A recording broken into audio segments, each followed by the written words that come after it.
Bakit nandito na kayo sa loob ng bahay? Anong problema? Bakit nandito na kayo sa loob ng bahay? Mamaya pa ba ang mamaya pa ba ang kain nyo? Nandito na kayo sa loob ng bahay, ha? Yung tatlo. Oh, ano bang mga binabalak niyong tatlo? Saan kayo punta? Oh, saan kayo punta?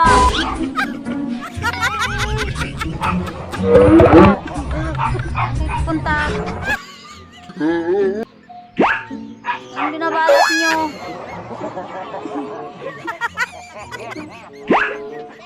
What?